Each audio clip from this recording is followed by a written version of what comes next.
thanks Jenny for inviting me. I guess look, I love a little audience participation. Who in this room, by raising your hand, think you're better off than what your parents were? No, that's good.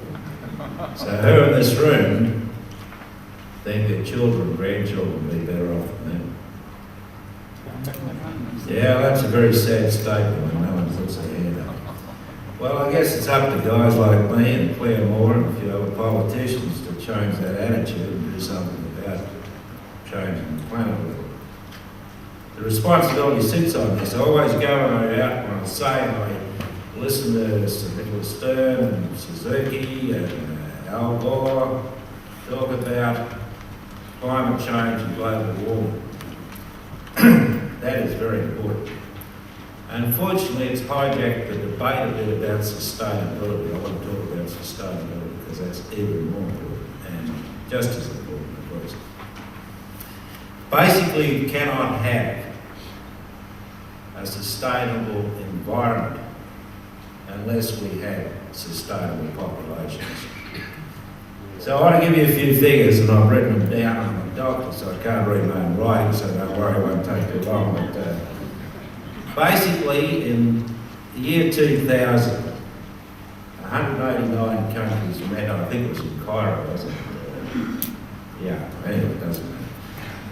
And the point was that they decided, Australia was one of these countries, that we would halve poverty, the level of poverty in the world by 2015.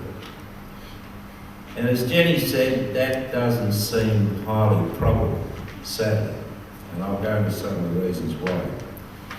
Currently, the population of this planet is about 6.7 billion people, which is almost quadrupled in the last 100 years and certainly doubled in the last 50.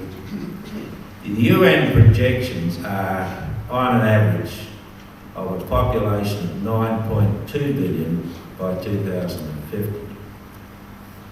And you say, well, what's the demographics projected by the UN of this? 86% of that population will occur, the growth that is, in developing and poor countries. So we predict by 2050 that 57% of this population growth will be in Asia, 22% in Africa, 8% in Latin America. In contrast, the European population, which is now total Europe, that is, including Eastern Europe, 22% of the planet will diminish to 7%. Now, in the same period of time from, say, 1995, under the global aid programs, 55% of that went to family planning.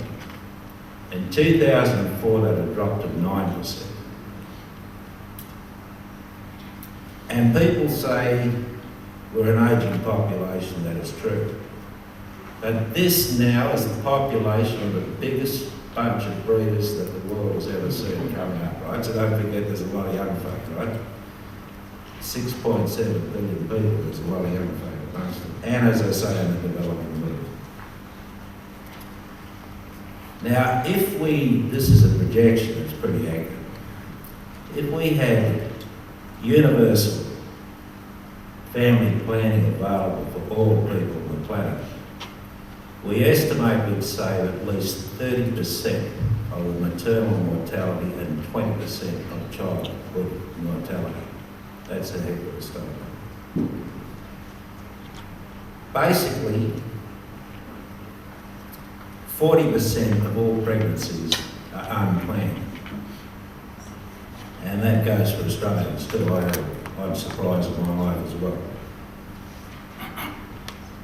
Jenny mentioned some of the countries close. Probably the worst example is East Timor, Jenny. There, it's 8.5 children per woman average. You say, that's good. That means that they have a 20 times higher maternal mortality than Australians do. The price of not being able to plan the number of children you have at the correct interval is death. In fact, 150 women in developing countries die acute pregnancy.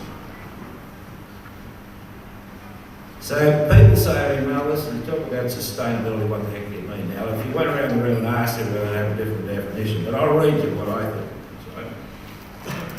So, sustainability means this generation must provide its needs for the present without compromising future generations' ability to meet their own needs.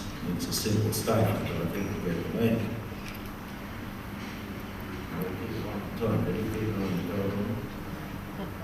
Basically, I want to talk about the two greatest national disasters Australia has. Now, put global warming aside because that is a major issue. I agree it's a major issue, but everyone wants to talk about it, so I'll talk about something different, be different. Salinity is our greatest national disaster. We deforested this country, and as a result we got salinity. Dryland salinity knocked out the major sources of our biodiversity and salinated our river systems, so they were undrinkable, and the normal creatures could not live in these areas. The Murray-Darling is a disaster of all proportions, and let me tell you some sad news and how silly we still are. The Murray-Darling has the flow at the best of 1 day of the Amazon in a year. And you say, what if the rains return? And the rains probably will return. The droughts are not just due to global warming, that probably has some influence, but probably other factors, and there may be good rains again. The Murray-Darling will never flow as it used to. 50% of the water that flows in the Murray-Darling comes from underground. And this day they're approving more bores within a kilometre or so of the Murray-Darling to take out underground water. That's happened for 50 to 60 years. The water transit time is about 10 years per kilometre of underground water, which supplies 50% of the water system for the Murray-Darling. So you're looking at generations to get 50% of that water back that's been overpumped out, and we're still approving new bores. Some people never learn. Salinity is not a new thing. I think we all know about Hannibal and his mighty army that took on the Romans. He didn't lose a battle.